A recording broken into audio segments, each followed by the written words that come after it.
So here we are at the 2006 Sheffield Supercross. We've got Danny Tollett from the NMA just to come down onto the track and give us an idea of what it's like. You know, we look at it through the lens of a camera, what it's like for Danny to actually get on the bike and actually do it. So we're down on the start line here.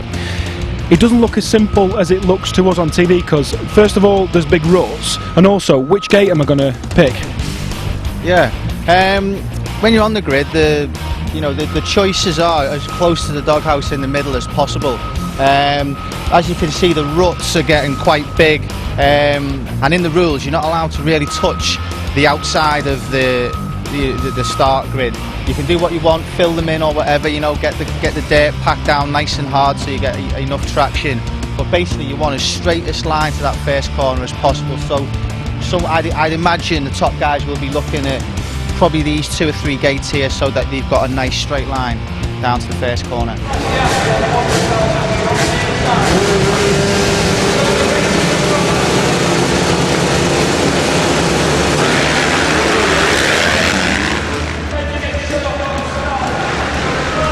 Right, obviously the line on the first corner depends on the jump out of the grid, so preferably inside as tight as to bales as you can, push everyone else wide. Failing that, just try and keep yourself out of trouble and get through the first corner as safely as possible, you know, without hitting the bales on the outside or obviously other competitors, and then it's charge down towards the whoops. Definitely this is like the most, you know, difficult part on the track, and it's the place where it can all go wrong, or you know, if you get it right you can make up so much time. So we'll wander down, have a little look and see what we can get sorted out. Okay, so we've come round off the start, we've survived the start, and we're into the whoops here. Now, I've always known whoops to be the same height, but they're actually different heights leading into it. What's all that about? Yeah, the Dirtworks crew have made them so that you actually can get up on top of them. So you sort of preload the suspension on the first one and then try and get up on the top with your wheels. And it's very, very difficult because, as you can see, we're stood in the base of them and they're really, really deep and sharp. But that's the key, is approach them in a like 3rd, maybe 4th gear depending on your machine, and then carry that speed in and preload in and then hit the throttle and hold on for one hell of a ride through the whoops, because they are really, really difficult, I must admit. You know? Okay, as you can see, we've come off the whoops, and in today's qualifying session there was no other option except inside. Everyone was using the inside, and the key to this one is try and be as smooth as you can with the throttle, get the weight on the outside peg, and try and get the tyres to grip as best as possible.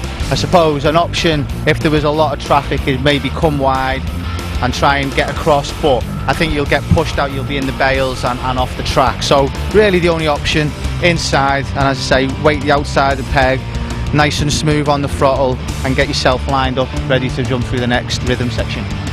So we've got through the corner after the whoops, and you've got a big banked corner there which must give you options into this first rhythm section. Yeah, the first rhythm section, okay, couple of options. Double the first section, then double through, and then double and a single, which is what most guys are actually doing.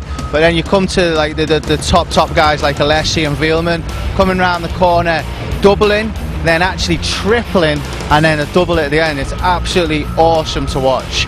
Again, bike setup must be absolutely critical for that sort of you know, aggression on a section like this. It can all go horribly wrong, just casing it a little bit, but you know, that's mainly what the guys are doing. Then maybe another option would be to single and then double over this one, try and double this one and then another double. But this section here is the takeoff's actually lower than the landing, so it's real difficult to get up on top. So you just got to see how things are going during the race, and you know, see what sort of time it is in the race and go for a pass when you can. Okay, so we're midway through the second rhythm section now. Tell us the options we've got on the jump face, and then different, you know, combinations through this actual section.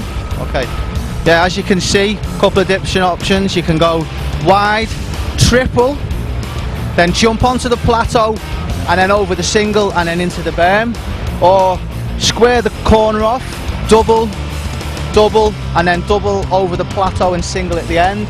Or if you keep it tight on the corner, roll the single and then double onto the tabletop, down into the drop and then to the inside. So a couple of options for overtaking and what have you. So you know, the American guys in practice have been tripling, I haven't seen any of the British guys, but I'm sure they'll have a go once they get a bit more dialed in with the track. We ain't had much time to practice and get set up right, but you know, let's see what happens later on.